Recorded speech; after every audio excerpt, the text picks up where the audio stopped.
So, back in 1998, I was just 14 and living here in Leeds in the UK. I liked football. I liked my mom's shepherd pie. And I liked throwing sticks for our dog down at the park. Now, what I didn't like most people, was school. I couldn't stand it, in fact. But I had my best mate, Danny, to get me through the day there. Now, me and Danny used to get the bus together at the end of school.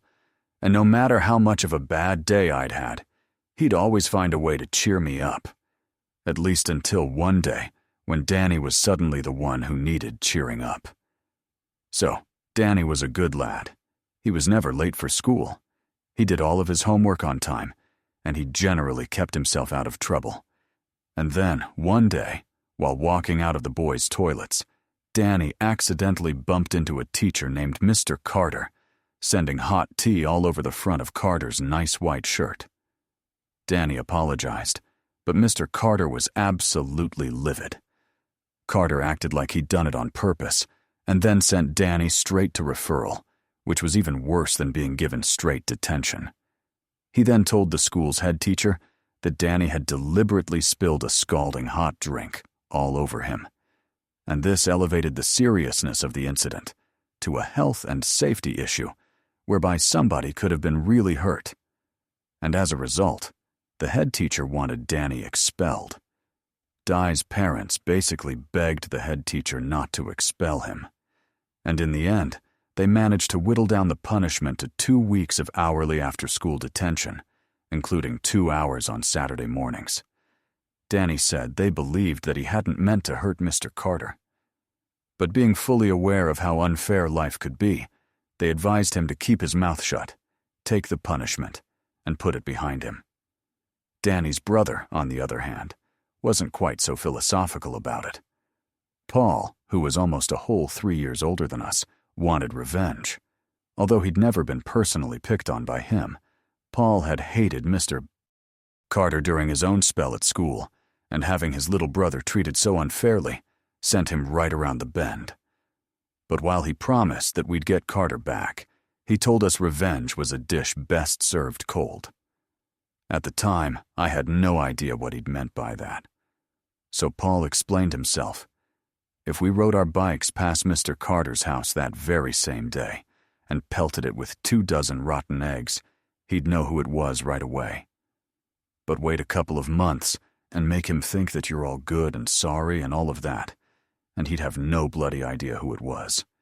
On top of that, Carter would have even less of an idea of who egged his house if we did something on a night of the year when all sorts of stuff like that is happening. That night being mischief.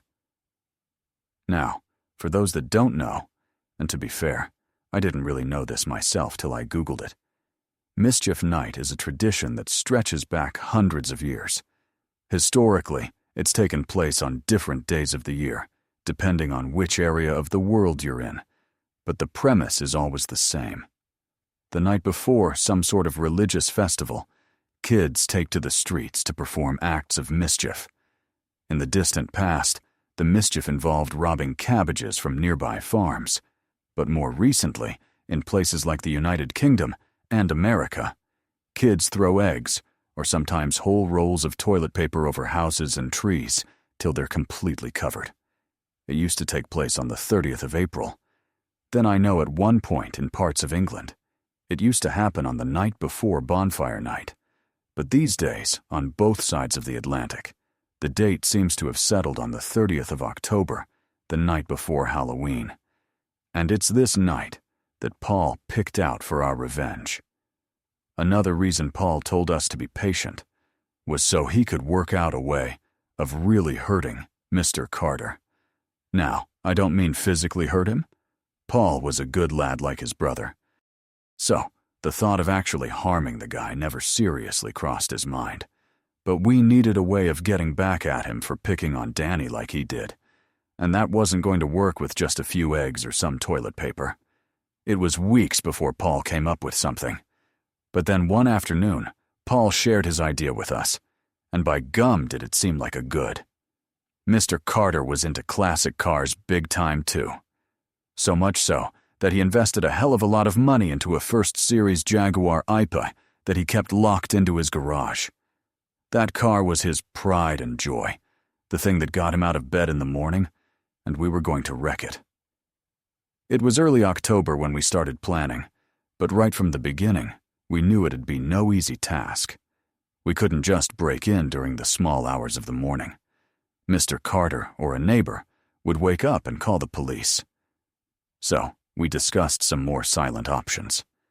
We considered slashing the car's leather seats or spray painting Carter as a knob on the side of it. But that just wasn't going to cut it for Paul. He wanted Carter to suffer. I mean, really suffer. And a deeply embittered Danny signed off on whatever he came up with. So, we got creative. The first phase of the plan involved asking one of Paul's mates to do us a favor. Or more like 24 favors, actually. Almost every night for about 3 weeks, Paul's mate, Marvin, would ride over to Mr. Carter's house. And then, after knocking on his door really loudly, he'd hop back on his bike and ride off. He'd give us little reports on it, too, how Carter was getting angrier and angrier every time he did it. And by the time mischief night came round, Carter had taken to running down the street after a frantically pedaling Marvin, screaming that he'd give him a bloody good hiding once he got his hands on him. Now, everything was going according to plan, or at least according to Paul it was. All we had to do was wait until mischief night, and we'd make Mr. Carter suffer big time. And on the morning of the 30th, I was buzzing with excitement. All the kids at school were asking each other what they were getting up to that night, and both me and Danny had to put on poker faces when we said, not much, just keeping out of trouble. Neither of us had any classes with Mr. Carter, but I saw him in the corridor at one point, and I swear that I felt the color drain from my face as we passed each other. I got it into my head that if he saw me looking shifty, he'd know that we were up to something. So I was hugely relieved when 3:15 rolled around and it was time to go home. As me and Danny walked to the bus stop, we went over that evening's plan of action. Paul had everything organized and planned out meticulously. All I had to do was show up at their place at 7 p.m. When I told Danny I was nervous, he said he felt the same way. But he had also thanked me for helping out and told me that I was the best friend he'd ever had. Even if I had been harboring serious doubts, that last line would have obliterated them. And so, needless to say, there was no turning back then. A couple of hours later, all 4 of us were just around the corner from Mr. Carter's house. Riding in a group like that with the 2 older lads, all my nerves were left behind me, and I was keen as mustard to knock 7 shades of crap out of Mr. Carter's old Jag. We hit our bikes down the street behind the car as Marvin snuck up Carter's path, and then after banging on the front door, Marvin ran back toward the street and climbed on his bike. But then, instead of pedaling off right away, he waited until Carter had opened his front door, and then he shouted, "Catch me if you can, toss spot," and then started pedaling like mad. Carter went berserk. Marvin had told us how angry the knock a DoorDash was making him, but seeing it for himself was something else. He screamed something we couldn't make out, and then ran for his car. Not the Jag, but his everyday car. And then, after wildly backing out of his driveway, he sped off down the road in pursuit of Marvin. We were elated. The plan had worked perfectly, but we also knew that we only had about 15 minutes before Carter would return home. Marvin said it got to the point where he'd chase him in his car, and then, after easily escaping pursuit using the neighborhood's alleyways, Carter would drive up and down looking for him for a while, and we wasted no time in putting on our gloves and running up Carter's driveway and toward the garage. Paul then took out a towel from his bag, and after Danny held it up against the small side window, he punched it through so it broke nice and quietly. Paul knocked out the rest of the glass and then laid the towel over the bottom of the frame, and then we climbed inside before someone switched on the light. But when the light came on, there was no bloody car. We couldn't believe it. This was a big open space where the car used to be, but for whatever reason, it just wasn't there. Months of planning had amounted to nothing. And even if we managed to break a few windows or trample his flower beds, it wouldn't be as satisfying as smashing that Jaguar. I remember suggesting that we just leave and maybe break one of Carter's front windows on the way out. Danny said that wasn't a bad idea, but Paul was having none of it. He said there had to be something in that garage that we could break or steal that really get to Mr. Carter, and he wasn't leaving till we found it. Even Danny thought that it was a bit much, and that we ended up getting caught if we stuck around too long. But Paul had already had something picked out. There seemed to be a footlocker, like the old military kind with a padlock, and as soon as Danny pointed it out, I knew what he was thinking. Inside would be Carter's old Army and Navy stuff, precious artifacts from his time in the forces. He'd be devastated if anything like that went missing. So that's what we were going to take. There were a pair of rusty old bolt cutters mounted on a tool rack nearby, and then, after Paul took them down, he and Danny got to work clipping the padlock off the footlocker. I remember how loud the bolt cutters were when they finally cut through. And then Paul and Danny dropped down, flipped open the lid, and started rummaging through the footlocker's contents. Looking over the shoulders, all I could see were white envelopes. At first I thought that they might have had money in them, seeing as they looked stuffed, but all they contained were pages of handwritten letters. There were a few pieces of jewelry, and Danny stuffed those into his pockets. But then Paul pulled out a framed photograph of a young woman, along with a small glass jar containing a lock of brown hair. I remember thinking the girl must have been Carter's niece or something, because he didn't have a family as far as we knew. But then, after looking at the photo for a few seconds, Paul dropped it back in the locker like it was radioactive. Danny asked him what the matter was, and Paul told him to put the jewelry back immediately. Danny asked why, but Paul just walked over toward the broken window and told us we needed to leave. Danny started giving it loads about not leaving without getting Carter back, but Paul growled a reply of, "No, Danny," to let us know how serious he was. We hopped out of the window, grabbed the towel, and then ran out into the street and towards where we'd stashed our bikes. The last thing Paul said was, "Follow me, and don't stop until I do." And then we rode like hell, till Paul finally slowed down. Now we were all out of breath, legs burning from the wild pedaling that we'd just done. And me and Danny were still proper confused why Paul had suddenly reacted the way he did. We wanted to know what had scared him so much about a picture of a girl, but it wasn't the girl. It was what happened to her that scared him. Now, like I mentioned, Paul was a couple of years older than us, so there were a few things he remembered, odds and sods that were just before mine and Danny's time. And one of those things involved a young lady gone missing on Ilkley Moor. He told us that there was a big search for her and that her picture had been all over the local papers around the time she went missing. The girl in the photo frame that was in Carter's footlocker looked almost exactly like the girl had gone missing. Danny started arguing the toss, asking his brother if he was sure that it was the same girl, but Paul was positive. He told us how no one had ever found a body.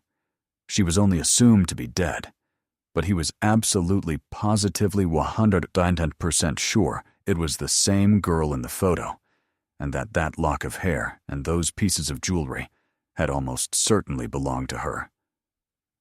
I couldn't believe it. As in, I literally couldn't believe what I was hearing. I didn't think Paul was lying or making anything up, but it was also like my brain just couldn't process what I was hearing.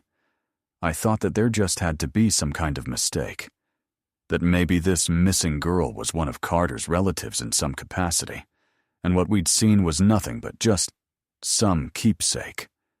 But Paul wasn't an idiot, and he wasn't a coward either. He wouldn't have pulled us out of Carter's garbage unless he was deadly serious about something. I just couldn't bring myself to accept what he was suggesting. It only felt truly real once we arrived at a phone box outside of a row of shops, and Paul went inside, called 9999, and then anonymously reported Carter for what we'd found in his footlocker. He didn't say how he knew that jewelry and that lock of hair were in there, only that he'd seen them with his own eyes. Then, after giving Carter's address, he hung up, and we rode off again. And that's when it properly sunk in what had happened that night. The police report made it real. And just like when Danny said I was his best friend, there was no turning back now.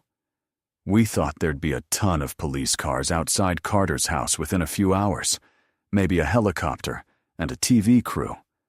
But all that happened was a police constable knocking at his door, took a look around his garbage, and then just buggered off again, satisfied that there was nothing to concern himself with. It was only then we realized that what was intended as a deeply serious report had been mistaken for some mischief night shenanigans. Breaking into Carter's garage and then into his footlocker had also given him advanced warning that someone had discovered what was potentially his deepest, darkest secret. So by the time a policeman was having a mooch around his garbage, he'd probably scrubbed the place from top to bottom and re-hidden that footlocker if he hadn't disposed of it completely. And in the weeks that followed, I thought Carter was going to be arrested at any moment. I couldn't bring myself to even look in his direction, as I feared that one look at my face, and he'd know it was us who broke into his garage. Paul kept telling us to be patient again, that investigations took time, and that Carter would be arrested eventually. But he wasn't. Nothing ever happened. Or rather, the only thing that happened is that Carter got away with it. And just after Christmas, once we were all back in school, there was an announcement in the school's assembly. Carter was leaving, not just at another school somewhere in England, but to teach at some international school in Hong Kong. The head teacher treated it like Carter was moving up in the world, going on some grand adventure to the Orient. Only me, Danny, and Paul, and Marvin knew the real reason Carter was moving. We talked about it once or twice, and Danny mentioned something about extradition. He didn't know the word for it at the time. He just asked about the potential of Hong Kong handing Carter over once his crimes came to light. But then Paul shared his theory on why Carter had picked Hong Kong over just about anywhere else in the world.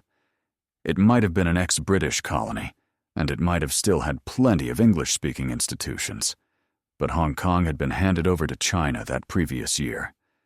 If it was no longer British territory, and since the UK didn't have an extradition treaty with China, Carter wouldn't have to return home.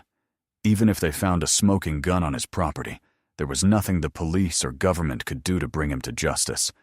And the worst part, it was all our fault. By breaking into that footlocker, all we'd done is give him advanced warning. He might have come across her at some point, and if the police raided his house, they'd have found the same thing we did.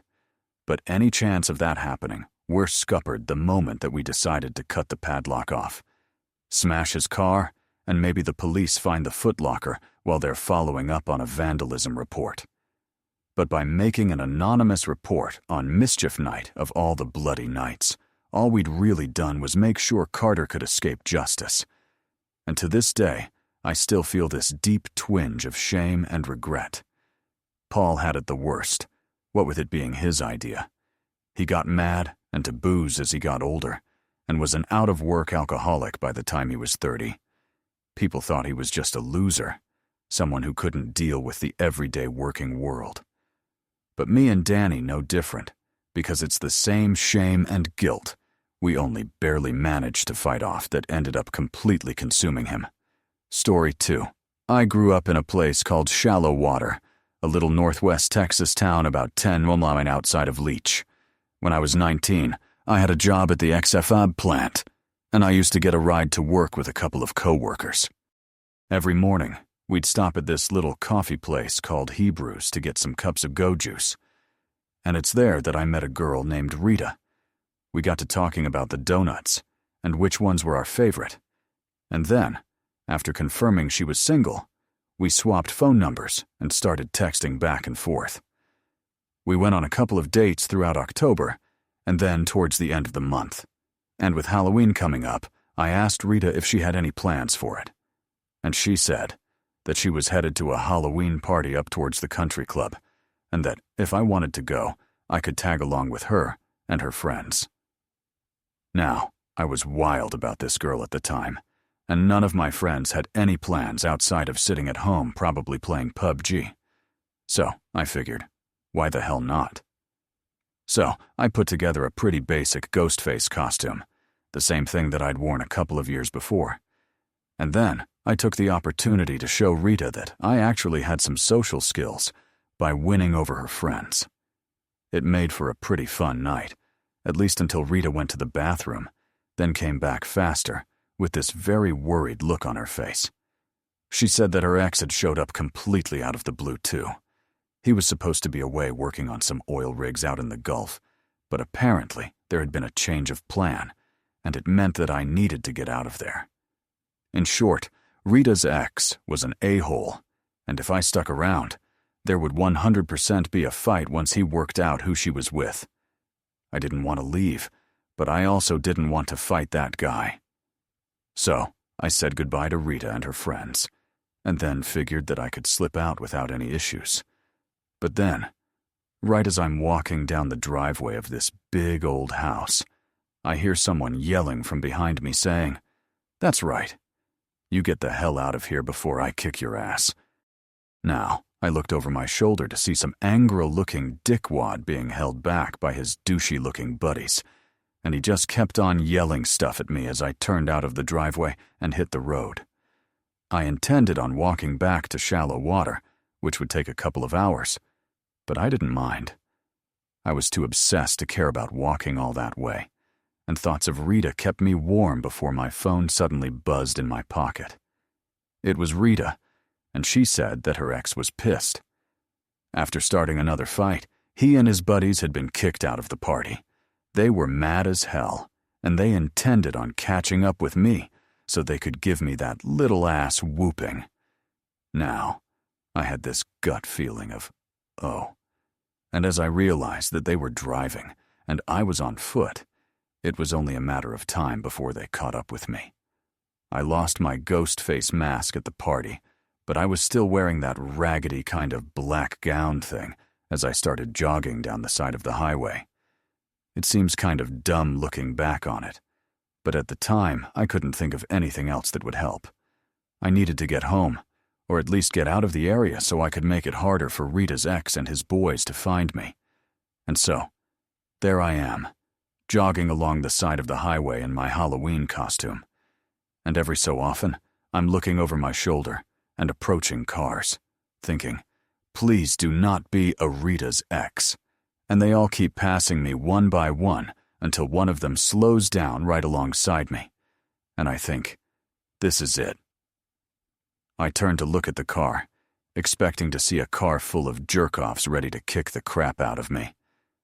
But it was a lone woman who rolled down her passenger side window and called out to me, asking if I needed a ride. She looked like your typical soccer mom in her SUV and purple sweater, and followed up by saying that she figured if I was running alongside of the road, that I most likely needed to ride someplace. And I told her that she was a godsend, that I'd never needed to ride so much in my entire life.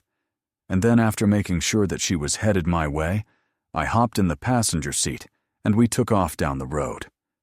Now, she introduced herself as Deborah and asked why I've been running down the side of the road in the first place.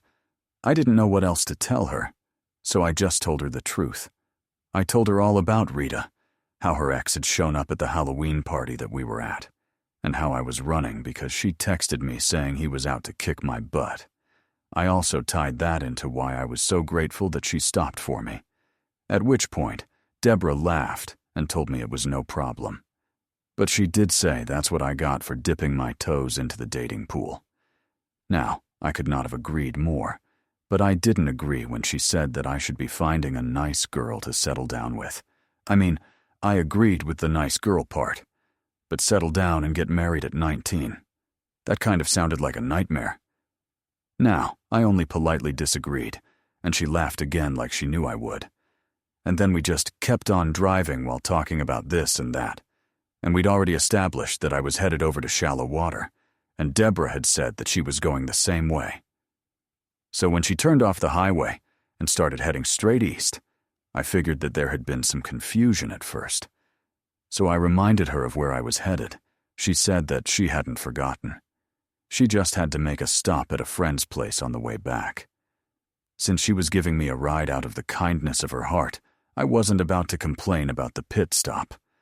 So I just kept on with the small talk as we drove down this very dark, dirt road. But when she suddenly stopped the car, the mood shifted completely. I asked Deborah why she suddenly stopped, but she didn't reply. She just reached into the compartment of her door. Then the next thing I knew, I had a gun pointed at me. I just froze up at first, partially in fear, partially in complete disbelief. Deborah then tossed a small sack at me, one made of a black cloth, and she told me to put it over my head. I thought it was a joke, just a really bad joke. So I told her, this has to be a joke. But Deborah wasn't joking, not at all.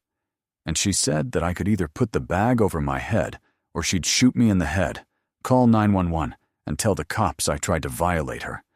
Again, I was just stunned. It was a waking nightmare. Had to come out of nowhere.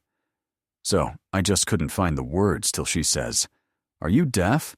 Put the bag over your head before I shoot you dead." I asked where she was going to take me and what she was going to do with me. But more of an act of defiance, if anything.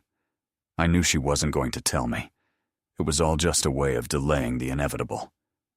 Then, when Deborah told me one more time to put the bag over my head, I did as I was told. Once my face was covered and I was almost completely blind, Deborah got us moving again. I kept asking where we were going and what she was going to do with me. But whenever she did speak, Deborah only said stuff like, "Shut up, demon. I ain't got ears for none of your lies." And she kept referring to me that way, as a demon. When we stopped the car and she ordered me out, I couldn't see where I was walking, but she kept the gun to my back until I recognized that we'd walked inside someplace. The next thing, she's told me to put my arms out, and she's tying my wrists around some sort of metal support that felt cold on my wrists. After that, she took the hood off, and I could see that I was in a barn. Deborah told me if I did anything funny, she'd kill me when she came back. Then she left the barn for what felt like forever, before coming back with what looked to be her younger daughter or something. She still had that gun pointed at me as she told her kid how I was a demon. And if they both said a prayer, I'd reveal myself as the monster I was. The whole time I'm trying to reason with her, telling her I'm a good person, and then I say my prayers too. Stuff like that. But Deborah keeps telling her daughter things like, "Now hear that. Those are the devil's lies. And we don't have ears for the devil's lies, do we, sweetie?" She had that kid trained pretty good. She barely even looked at me. Just kept her eyes on her mama, nodding yes or no whenever she asked a question like, "And you know what we do with demons, don't you, sweetie?" That's right. We destroy them. Then both of them together started praying. And no matter how much I begged them both to see some sense, they wouldn't listen. When I got louder, they got louder, until we were all screaming so loud it seemed crazy that no one could hear us. But no one could hear us. And so, no one showed up to help me. And when I was done screaming, and Deborah was done praying, she told her daughter to look at me and see the demon that's been revealed. That kid saved my life because she took one look at me, crying and begging for my life and sobs, and said, "I don't see a demon, Mommy." Now Deborah responds, "Of course you do, sweetie. Look harder." But her kid just shook her head and repeated herself.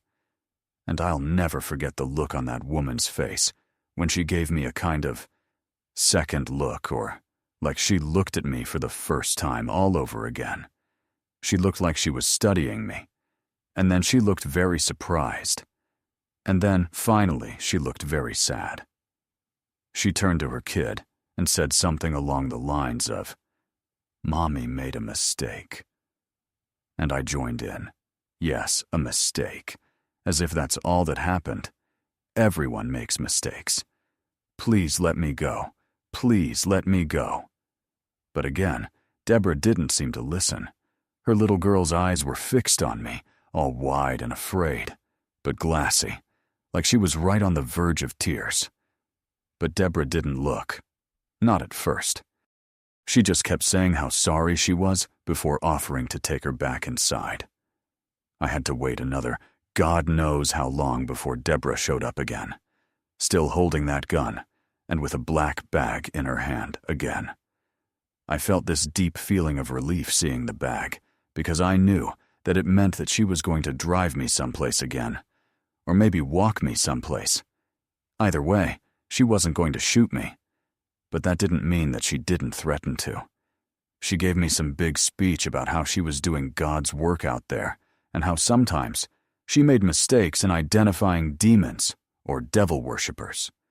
She was very sorry that she put me through all that, but she also couldn't leave me alone unless I promised not to tell anyone about what she'd done. Right there, with either the gun or the black bag on offer, I'd have said just about anything she asked me to.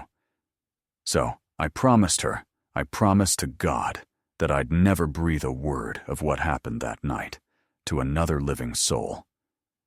And then Deborah put the bag back on my head, untied my hands, and then directed me back towards her car. And the next time she took the bag off my head, we were on a dark stretch of highway that I couldn't identify. Deborah said it was roughly where she'd picked me up, and as much as I couldn't be sure, I was too relieved to be out of that barn and out of her car to give a good goddamn where I was exactly. And before she drove off, she actually said, "God bless you," and explained how God would reward me in heaven if I kept my mouth shut. Well, I didn't keep my mouth shut, and after I walked all the way back to Shallow Water, I called the county sheriff and filed a report. I knew it wouldn't be an open and shot case, obviously, but the cops got back to me, and the prognosis was probably worse than I thought. Without any witnesses or anything like that, any kind of legal proceeding would be a sort of case of he said, she said. Deborah's version of events were obviously entirely different from mine. But it wasn't just they were different. They were varied, wildly. She said that she did the Christian thing of giving me a ride home, and I tried to take advantage after stopping at her home so she could give me a bite to eat.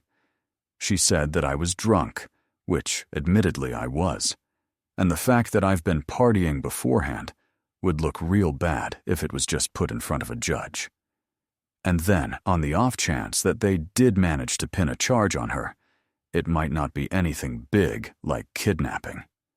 Because if she convinced a court that she was in fear for her life, they might not even convict her for reckless endangerment, and she might just walk.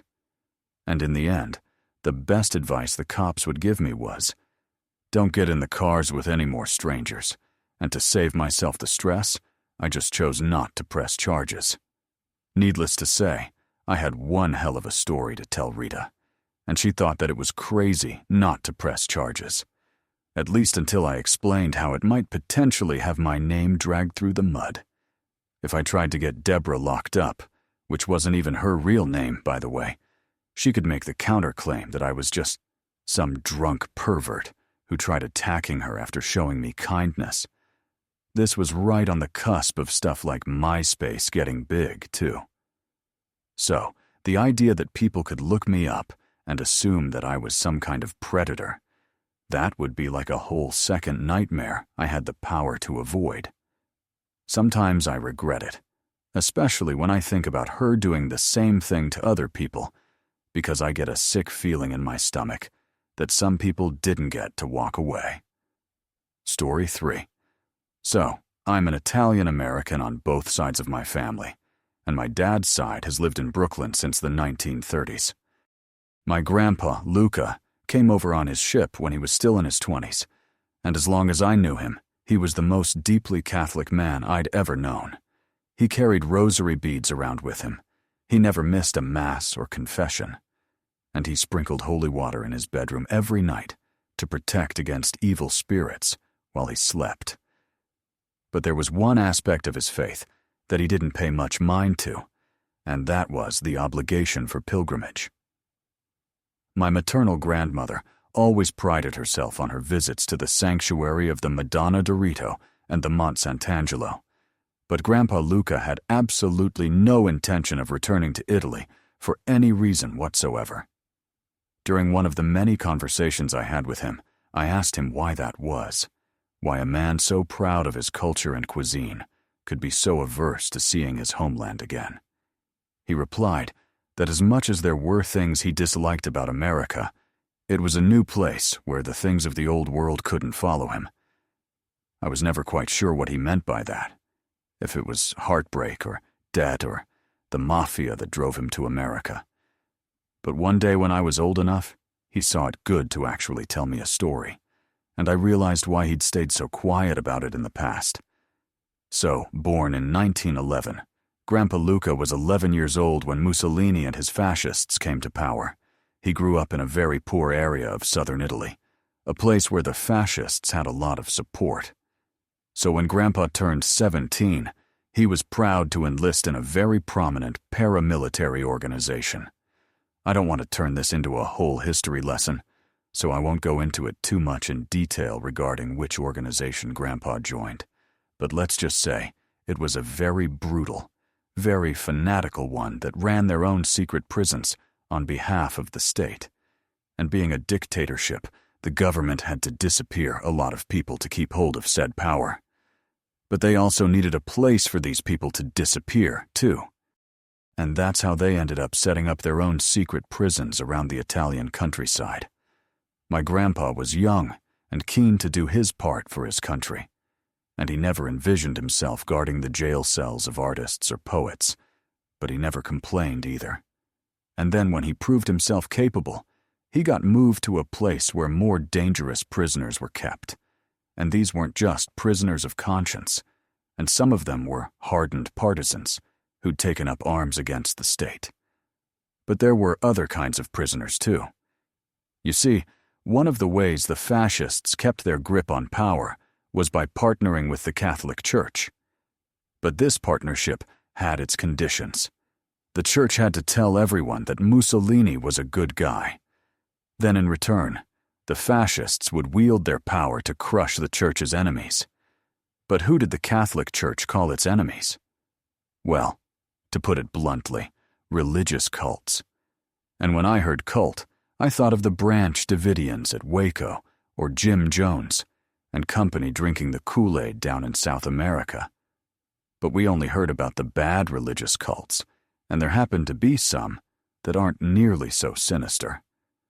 A religious cult might form around a particular saint, for example, or a group might practice mild forms of flagellation.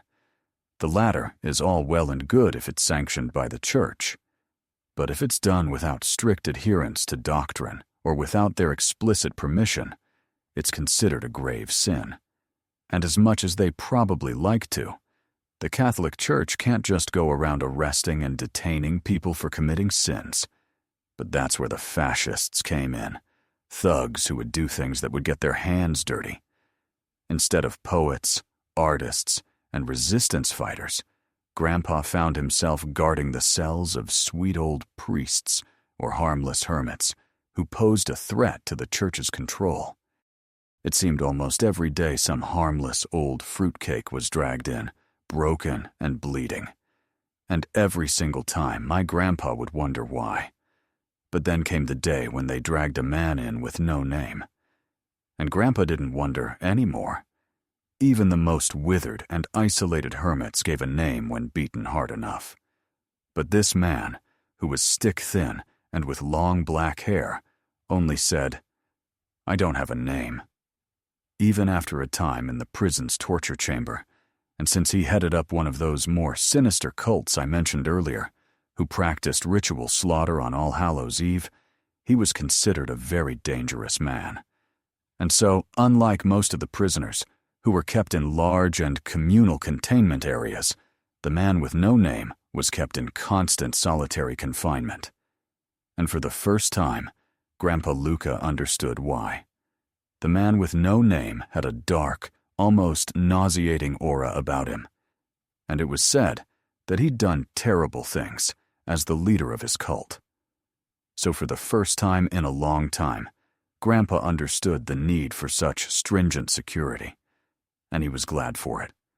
The prison was a brutal, unforgiving place, but like any prison, the people in charge needed ways of keeping the inmates placid. They were allowed cigarettes, they were allowed to play soccer, and they were allowed to put on plays or shows so long as they weren't of a political nature. Aside from a handful of fascist-approved titles, the prisoners weren't allowed any books, and they weren't allowed to have any writing materials either. But they were allowed things like chess sets, playing cards, and other such ways of entertaining themselves. The prisoners in solitary confinement were no different. They, too, needed mental stimulation to prevent restlessness, and this was how the guards ended up honoring an odd request from the man with no name. He didn't accept any of the books, cigarettes, or playing cards offered to him, and seemed content to stare blankly at the wall of his cell all day. But this made the guards worry that he was going insane, so they asked if there was anything they could bring him to keep him occupied. Some prisoners asked for a ball to bounce, and others asked for a Bible. But in the case of the man with no name, he asked for a rock and a strip of sandpaper to shape it with. The request made it all the way up to the warden, who decided that there was no harm in allowing the prisoner such objects, so long as nothing sharp or bladed was given to him. And so that same day, a guard stopped by his cell and gave him a rock and some sandpaper. And over the next few weeks, the man with no name started shaping that rock. Guards would stop by his cell to check in on him every so often, or to deliver his daily bread and water, and they'd see his progress. They'd see how that jagged piece of stone was smoothed off and then worn away in certain sections until it was smooth and shiny all over. And then, right about the same time, the rock started to get very smooth and oblong, like an almost oversized pill. The general prisoner population got more and more rowdy. They were making demands about exercise and food, saying they needed more of both, that they were going to riot. Guards beat unruly prisoners mercilessly if they attacked each other and denied food to those who attacked guards. But nothing seemed to calm their tempers, and the unrest got worse and worse. Every night, the prisoners would congregate in the courtyard where they normally played soccer, and they'd chant slogans about a free Italy. The guards had tried everything except shooting the prisoners to calm them down, and the warden still only had the mandate for a prison, not a death camp. So they couldn't just shoot anyone who refused orders. But nor could they carry on with the beating and starvation, because those kinds of punishments only made the general population more violent. Instead, the warden tried to make a deal with them. On All Hallows' Eve, the night before Halloween, the warden gathered the prisoners to make an announcement. If they stopped demonstrating, he would arrange a delivery of fresh bread to the prison, along with several cases of good wine, so each prisoner could have a whole cupful to themselves. I guess they considered that the nuclear option, the thing that had put the demonstrations to bed. But to the warden's surprise, the offer did nothing to quell the unrest. I guess the warden got mad that the prisoners rejected his offer, so he went right back to offering beatings and starvation only double as much. But this not only caused another demonstration, but it escalated into a full-scale prison riot. Grandpa said that he'd never seen violence like it before or since. He said it was like the prisoners were in a rapid frenzy, that they weren't just attacking prison guards and trying to tear the prison itself apart, but they were killing each other too. Prisoners who had once been friendly with each other were now literally at each other's throats, ripping each other apart with their bare hands. It was chaos. Pure blood-soaked chaos. And the prison guards had no choice but to withdraw, surround the prison, and kill anyone who broke out and tried to escape. All night long, the riot lasted from dusk until dawn, but only a single prisoner breached the outer wall to be shot by the waiting guards. The next morning, the guards walked back into the prison and were greeted by a scene from a nightmare. There were dead bodies lying all over the prison's courtyard, and there was so much blood that it formed big puddles on parts of the yard. Most of the prisoners were back in their cells, either completely exhausted, frightened out of their minds, or nursing some severe wounds. Most were accounted for in one way or another. But once they completed their body count, the guards realized someone was missing. But there was no time wasted in figuring out who, because only one of the cells was empty. The cell belonging to the man with no name. Grandpa corrected himself after saying the cell was empty, because that wasn't strictly true. It just didn't have anyone living inside of it. Lying on the floor of the cell in a pool of his own blood was a prisoner. One who had no apparent connection between himself and the man with no name. His heart had been torn out, ripped clean out of his chest, and the man with no name was nowhere to be found. The guards searched the prison from top to bottom, certain that the man had to be hiding somewhere, but they couldn't find him. And in the end, they do accept that somehow the man with no name had escaped. Grandpa said a big investigation followed because the warden was convinced that he couldn't have escaped without the assistance of a guard. He said one of them was either a member of the man with no name's cult, or he'd been bribed or threatened into helping him escape by the man's acolytes. Grandpa said all of them were dragged into interview rooms and then threatened with imprisonment, or worse if they didn't confess. But not a single guard showed any hint of being involved, and the warden was forced to come to an alternative conclusion to save his skin. The official report stated that to the best of the warden's knowledge, the man with no name had died during the riot, and that his remains were too mutilated to properly identify. And this was way more acceptable to the warden's superiors because he wouldn't exactly go around saying the man had disappeared. But disappeared is exactly what the guards thought happened. They just had to keep their mouth shut about it. And that wasn't the only thing that they were ordered to keep quiet about.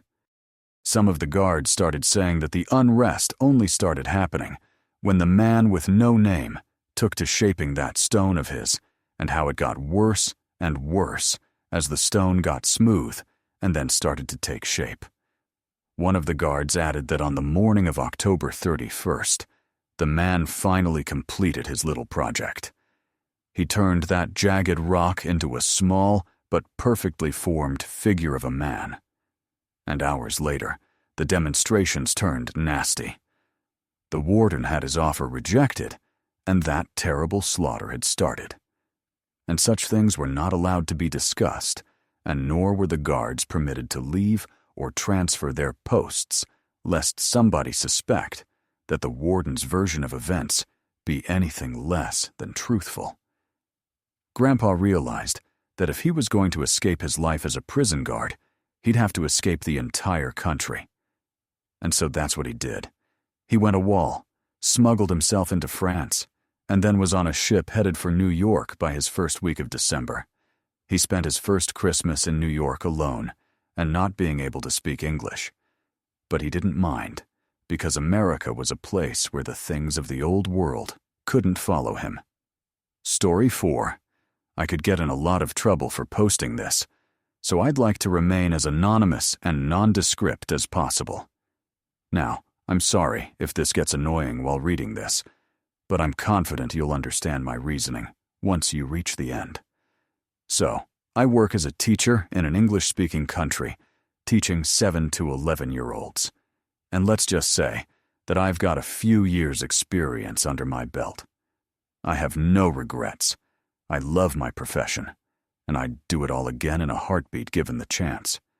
But while the highs have been high, the lows have been lows in ways that I'm not sure other people can imagine. You see, when you work with kids, you get to be part of some pretty incredible things sometimes. But there's a dark side of it too. And sometimes you end up privy to things that quite literally haunt you. One day, right at the start of our term, we had a kid that I'll just call arrive in my class. A was from a non-English speaking country, and although they struggled with communication at first, extra English lessons really helped him out. And it only took a couple of weeks before his personality started to shine through. A was also from a country that didn't celebrate Halloween, at least not nearly in the same way that we do in the West nowadays. So, as September rolled into October and the Halloween decorations started going up, the level of enthusiasm with which we celebrated it came as quite a surprise. You see, A came from a very conservative culture, one that took things like ghosts and ghouls and witches very seriously. So he found the whole thing quite scary at first. Then, once it was explained to him that it was all just a bit of fun, and we were taking things that scare us and making them not so scary anymore, he started to see the fun side. The kids in my class made me so proud of them that term, because they welcomed A into the fold with open arms. They asked a lot of very awkward questions about his accent and his background and stuff, but only in the way that kids are prone to do. So there was nothing that I'd have labeled bullying. But then, once they got to know him a little bit more, A was quite a popular young man. And around Halloween, some of them took it upon themselves to teach him all about it.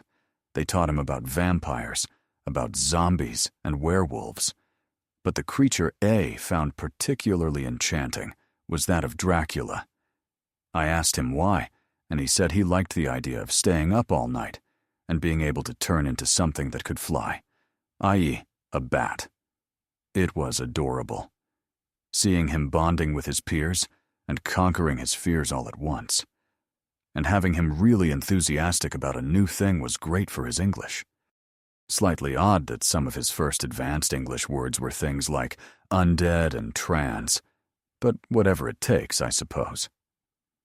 Halloween that year was on a Friday, and after lunchtime, me and my class played dress-up. We put on masks and makeup and scary costumes, and had a pretty good laugh about having an impromptu Halloween party.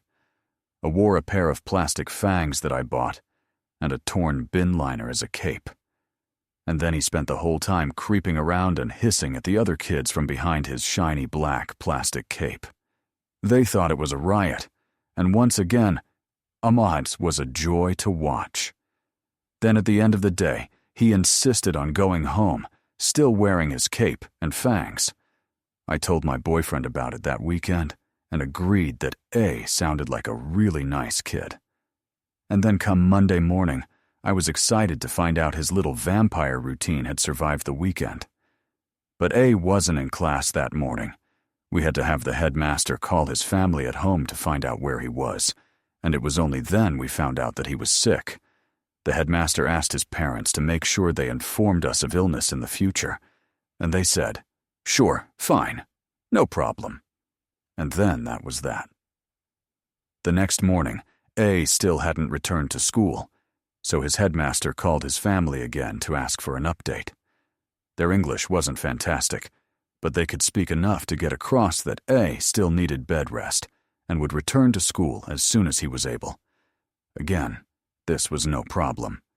But then, after not showing up all week and not showing up the first 2 days of the next week, we started to worry.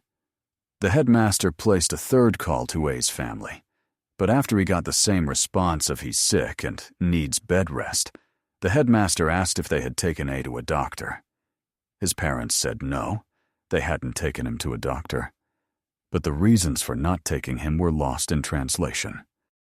And that was the first time that the words social services cropped up into the conversation, and things escalated from there.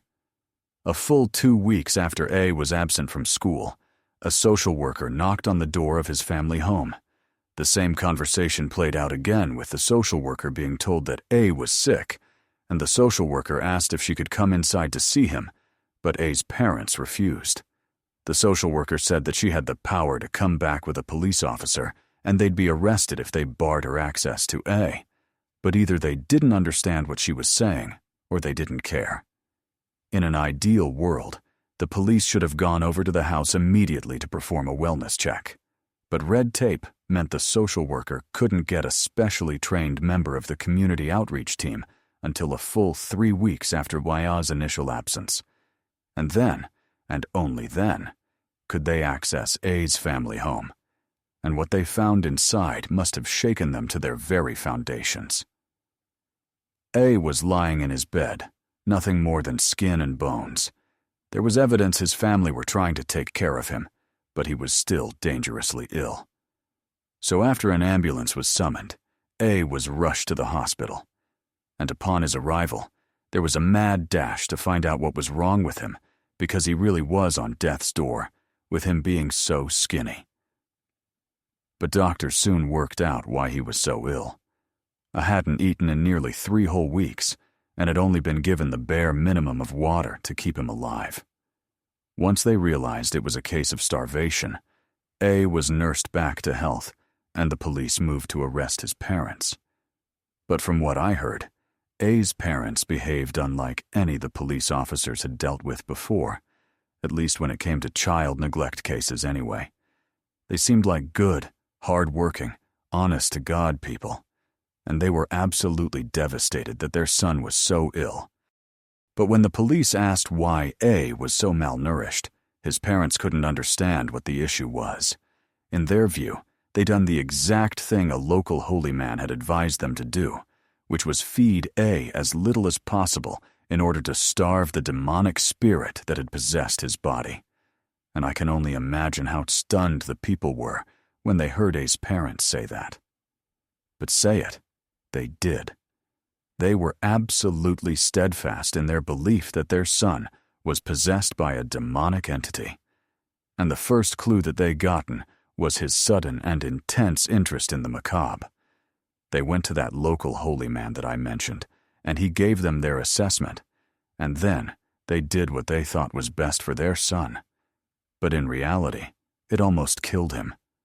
During the 3rd week, when A was really starting to waste away, his parents arranged for the holy man to come over so he could give an exorcism. I don't think it was the kind from the film, with holy water being flung all over the show, and the power of Christ compels you being yelled in tandem. But they did something, some kind of ritual, designed to expel demonic forces from A's little body. But I guess from their perspective, it didn't work. So, the starvation diet only continued. Hearing all that was easily the most frighteningly shocking thing I'd heard in my career, and nothing stopped it since. The thought of that poor little boy lying in that bed, wasting away, and all while believing that there was some demon inside of him. It breaks my heart just as much as it sends a shiver down my spine. A's parents ended up going to prison. Not for long, but I know they got custodial sentences, while A went to live with a foster family in another part of the country. I'd so look forward to seeing him that Monday morning, to see if he was still obsessed with Dracula. I had no idea that I was never going to see little A ever again. Hey friends, thanks for listening. Click that notification bell to be alerted of all future narrations. I release new videos every Monday and Thursday at 9 p.m. EST, and there are super fun live streams on Sundays and Wednesday nights. If you got a story, be sure to submit them over at my email. And maybe even hear your story featured on the next video. And if you want to support me even more, grab early access to all future narrations and bonus content over on Patreon, or click that big join button to hear about the extra perks for members of the channel. And check out the Let's Read podcast, where you can hear all of these stories and big compilations located anywhere you listen to podcasts. I also have a true crime channel called Saturn Soul. All links are down in the description below. Thanks so much, friends, and remember, that's about it. See ya.